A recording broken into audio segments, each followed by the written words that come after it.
네, 안녕하세요. 미술 감상과 비평 수업입니다. 벌써 4월 넷째 주가 되었습니다. 클래스팅 첫 수업을 올렸던 게 3월 23일이었는데 벌써 4월 말이 되었어요. 시간이 참 빠르게 흐른다, 그죠? 길다면 길고 짧다면 짧은 시간 동안 뭔가 되게 많이 한 것 같죠, 그죠?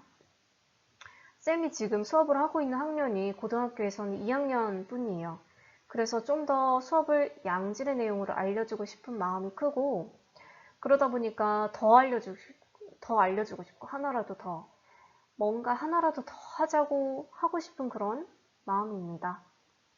자, 오늘은 판화에 대해 배워보는 수업을 진행할 건데요.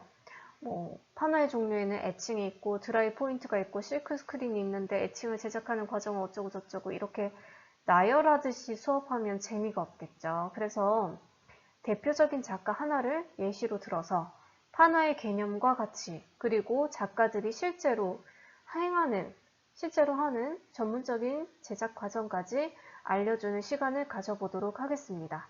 오늘의 작가는 바로 앤디 워홀입니다.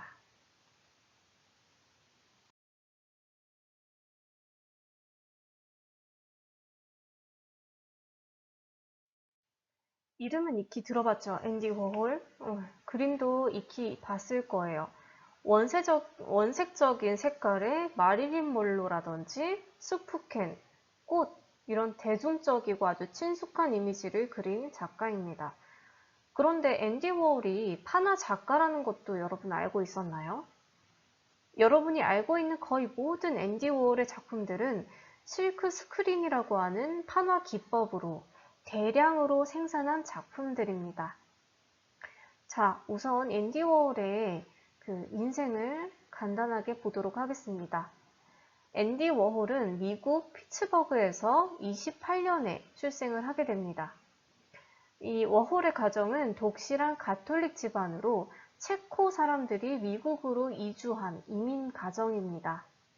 앤디 워홀은 예명이고요. 본명은 앤드루 워홀라 주니어라고 합니다. 1950년에 워홀은 대학 졸업 후에 뉴욕으로 이주를 하게 돼요. 뉴욕으로 가서 디자이너, 일러스트레이터 등으로 활동을 하다가 이제 10년 동안 디자이너 활동을 한 것이죠. 1960년부터는 캠벨 수프, 코카콜라 등 우리가 알고 있는 유명한 상품들을 그림으로 옮기기 시작합니다. 그러던 중 1964년에 스튜디오, 그 자신이 작업을 하는 작업실, 팩토리를 완공하게 됩니다. 그러다가 1968년에는 자신을 도와주던 그림 조수에게 총성을 잇게 됩니다. 그 다음에 앤디 워홀은 죽지 않고 살아나서 70년부터 80년대까지 유명인들의 초상 연작을 제작을 하게 됩니다. 이때 가장 대표적인 작품이 마오쩌둥이죠. 1987년에는 담낭 수술한 다음에 페니실린 알러지 발작으로 인해서 58세에 세상을 떠나게 됩니다. 다음에는 앤디 워홀의 작품을 한번 같이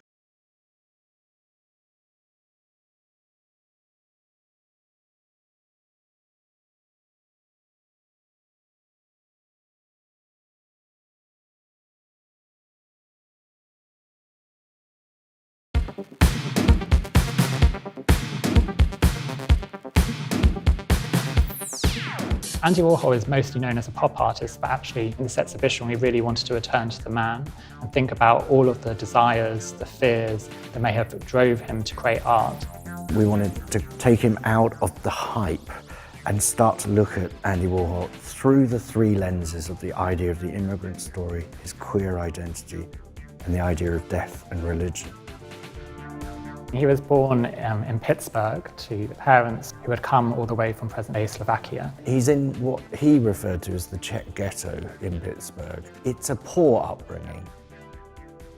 Right at the very beginning of the exhibition, you see the documents that really mark the moment at which Warhol's family come into America. What's intriguing for me is to connect the Statue of Liberty painting from that very first document.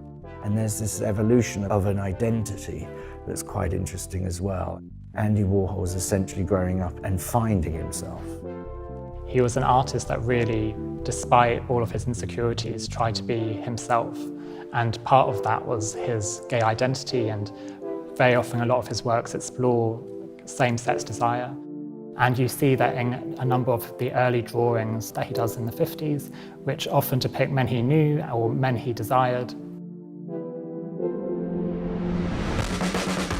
There is that sort of sense of Warhol arriving in New York into what must have been, as you say, a very glitzy, different world in which he finds many people that he relates to. So Warhol had this career as a commercial illustrator that made him enough money to buy a house in Lexington Avenue in the middle of New York. And then he got another Midtown studio, which turned out to be the Silver Factory. And this is the moment, really, when the 60s comes together. Rock stars, musicians, actors would always descend upon the factory as a place to go. And the factory was a place where Warhol created his paintings, but it was a place where he made a lot of his films. Part of that now becomes his managing a band called the Velvet Underground and bringing in Nico. You can see an overspill of the work that he's doing in film that's suddenly being projected over a band in front of a live audience.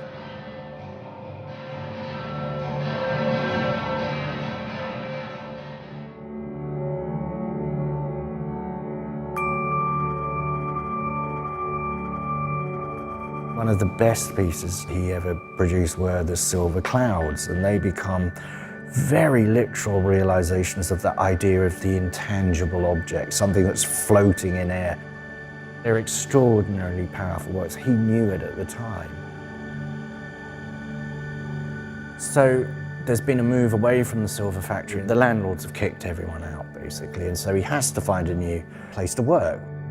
In June 1968, not long after the May 68 riots in Europe, Valerie Solanas tried to shoot her publisher, who she couldn't find, so she shifted target to Warhol, and she claimed to have done it because Warhol had too much control over her life. She slipped into the lift with them, and they rode the lift together up to the 6th floor. Valerie brings out a gun and she shoots him just under his right arm. The bullet pierces every major organ except his heart. Warhol was never the same after. The shooting really is often seen to signify a great shift in his practice, but also in his life. He becomes a little bit more nervous around people. It takes him quite a few years to start to really enter into the same kind of social world that he was associated with. He then starts to return to painting. Ladies and Gentlemen was commissioned by an Italian art dealer. He asked Warhol to depict drag performers. The result of the project led to this really large group of painting where Warhol really pushes how he uses colour, how he uses paint. It's now seen as a really unique portrait of a community that was rarely depicted at the time. You can see at times he's trying to actively sort of almost recreate these actions from the models, somehow engaging in their performance through his own painterly performance.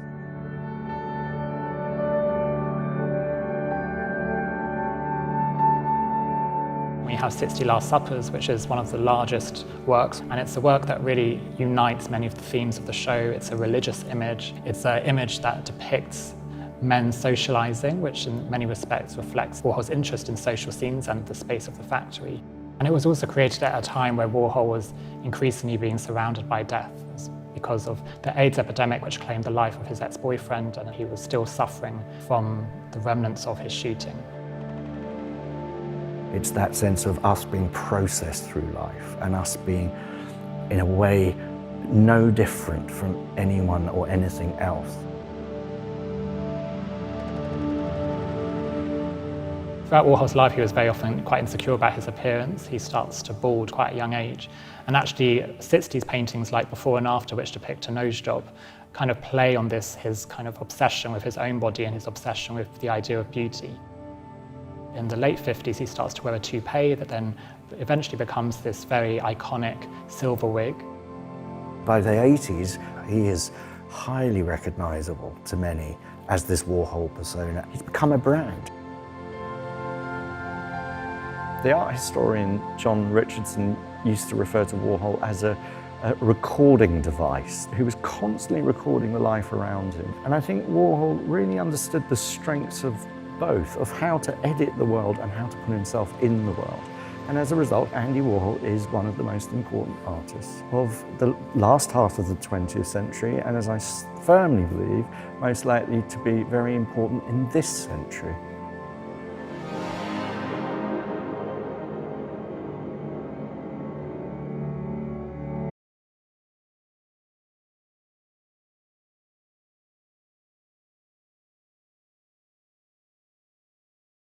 자, 앤디 워홀의 영상을 한번 봤습니다.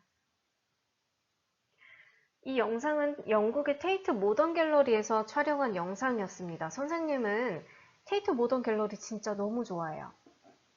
굉장히 유명할 뿐만 아니라 유명한 미술 작가들, 정말 미술사에 길이 남는 굵직한 아티스트들의 그런 전시를 했던 아주 역사가 유구한 갤러리입니다. 영국이라고 하니까 생각이 나는데 워홀은 70년대에 비틀즈와 함께 나란히 60년대 가장 영향력 있는 인물로 꼽히기도 했습니다. 지금으로 비유를 하자면 미술 작가가 방탄소년단만큼 유명하고 영향력이 있다고 생각하면 비슷할 것 같습니다. 또 다른 비유를 하자면 유재석과 같은 국민 연예인인데 본업이 미술인 거예요. 그리고 영상에서 많은 이야기가 오갔는데 워홀의 작업실을 팩토리라고 한다는 것, 그리고 그림, 영상, 사진 등의 작품을 공장처럼 만들어냈다는 것, 그리고 그곳에서 파티를 하고 많은 유명인들, 예술가들과 관계를 만들어갔다고 말을 하죠. 앤디 워홀의 가장 친한 친구이자 동료를 꼽는다면 반드시 장 미셸 바스키아와 키스 헤링을 꼽습니다. 셋 다 당시에 크게 성공한 미술가들이었고요. 앤디 워홀은 성공적인 미술가로서 활발하게 작업을 하다가 아까 영상에서 나오죠. 어시스턴트 직원으로 일하던 사람에게 총을 맞고 총상의 후유증을 겪게 됩니다. 그리고 에이즈라는 불치병을 앓으면서 삶과 죽음의 경계에 서 있게 됩니다. 현대의 다양한 미디어와 매체로 작업을 했잖아요. 워홀은 예를 들면 영화도 했었고요. 그쵸? 그런데 그 이후에 순수한 미술인 그림 그리기, 페인팅에 집중하게 됩니다. 워홀이 총상을 당한 이후부터 죽음에 대한 또 신체에 대한 집착과 아름다움에 대한 집착을 보이면서 작품을 했다라고 영상에 두 사람이 말하고 있었죠. 여기에서 페인팅이라고 말하지만 그것은 캔버스 위에 실크스크린 기법을 사용한 워홀의 판화 작품을 가리킵니다. 자, 여기에서 질문이 하나 있어요. 저번 수업 때 모더니즘과 포스트 모더니즘에 대해서 설명을 했죠. 그렇다면 앤디 워홀은 모더니즘 시대의 작가일까요? 포스트 모더니즘 시대의 작가일까요? 맞습니다. 포스트 모더니즘 작가죠. 저번 시간에서도 얘기했지만 포스트 모더니즘은 1920년부터 시작이 됩니다.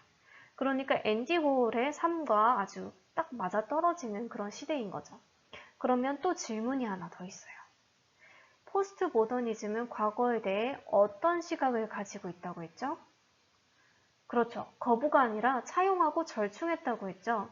앤디 워홀은 미국 뉴욕에서 30년대에서 80년대까지 미술가로 활동했고 이미 아까도 얘기했듯이 그 당시에는 프린트 인쇄도 개발이 됐고 사진 기술도 많은 발달을 이루었는데 심지어 워홀은 영화 감독까지 하고 있었어요. 그런데 왜 일관성 있게 판화 기법을 사용을 했을까요? 왜일까요? 아까 워홀의 작업실을 공장, 팩토리라고 부른다고 했잖아요. 그런데 워홀은 철저하게 미국의 물질주의, 자본주의에 순응하면서 성공을 추구하는 미술 작가였습니다. 미술가로서의 인생과는 반대로 인간으로서의 워홀은 가톨릭 신자로서 매주 성당 미사를 드리고 자원봉사를 했다고 알려져 있기도 하지만 근본적으로 앤디 워홀은 순수한 예술을 추구하는 미술가가 아니라 상업성을 추구하는 미술가, 그러니까 미술로 돈을 벌기를 원하는 작가였기 때문에 자신을 코머셜 아티스트, 그러니까 상업 미술을 하는 사람으로 봐주기를 바랬습니다. 그러니까 그 전통적인 미술가로서의 활동을 하기 원하면서 기존과는 다른 상업성을 추구한 것이죠. 앤디 워홀은 자신의 그림이 철저하게 상품으로 비춰지길 바랐습니다. 그러니까 같은 이미지의 작품을 색감만 바꿔가면서 대량으로 생산을 한 것이죠.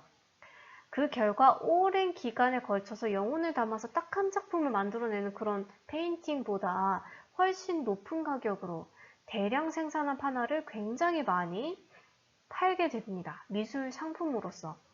앤디 워홀 전까지는 미술을 상품으로 보지 않았어요. 물론 듀샹이라는 작가가 레디메이드, 완전한 기성 제품으로 전시장에 작품을 내놨을 때도 이 작품을 상품화하지 않았습니다. 그전에는 작품을 상품과 동일시하는 그런 개념이 아예 없었기 때문이죠. 그런데 앤디 워홀은 자신의 미술을 완전히 상품으로 정의하고 자신을 이제 근로자, 노동자로 정의를 해서 미술의 기존 개념에 굉장히 큰 변화를 일으키게 됩니다. 그 전까지 미술 자체를 매우 숭고하고 고결하게 여기던 미술인들과 감상자들에게는 아주 충격과 공포를 안겨준 것이죠. 사실 지금도, 2020년인 지금도 미술을 아주 어렵고 고결하게 생각하고 돈과 동일시 될 수 없는 그런 분위기가 아직도 남아있는데 워홀은 그 당시에 정말 큰 충격을 안겨준 것이죠.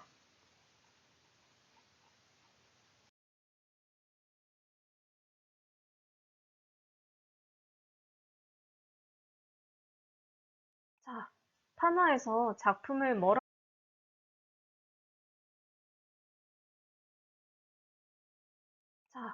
판화에서 작품을 뭐라고 부르냐 하면요. 에디션이라고 부릅니다. 여러분 리미티드 에디션이라고 들어보셨죠? 한정판 신발, 한정판 티셔츠, 특정 시즌 상품을 말할 때 에디션이라고 하잖아요. 그 에디션입니다. 에디션이란 초판, 재판할 때 그 판을 의미하고 이제 미술적 의미에서는 한정된 수로 제작되는 작품을 뜻하는 말이라고 월간 미술에서 정해 놓았습니다. 미술에서의 에디션은 판을 말하는데 예를 들면 이런 거예요. 미술관에 여러분이 가서 작품을 감상하고 있는데 어떤 그림 하단에 연필로 15분의 3, 33분의 32 이런 숫자들이 연필로 적혀 있다면 이게 무슨 뜻일까요? 한번 유추해 보세요. 이것은 바로 15분의 3이라면 총 15장의 작품을 이 작가가 만들었는데 그 중에 세 번째 작품이 전시가 되어 있다는 그런 뜻입니다. 그리고 33분의 32라는 숫자가 적혀 있다면 33장의 작품 중 32번째 작품이 이 작품이다 라는 뜻이 됩니다. 그러니까 이렇게 여러 작품을 판화로 찍어낸 작품을 전부 에디션이라고 부릅니다. 작가가 사실 하나의 이미지 원본을 나무판에 새기거나 철판에 새기거나 해서 찍어내겠죠? 그런데 이 작품을 무한적으로 찍어내지 않아요. 한정된 개수의 작품만을 제작을 하면서 에디션으로 부르는 것입니다. 사실 판화는 그 판화 작품 거의 모든 작품이 에디션이라고 봐도 무방합니다. 이해하기 쉽죠? 자, 다음 그림을 한번 보도록 하겠습니다. 다음 그림 한번 볼게요.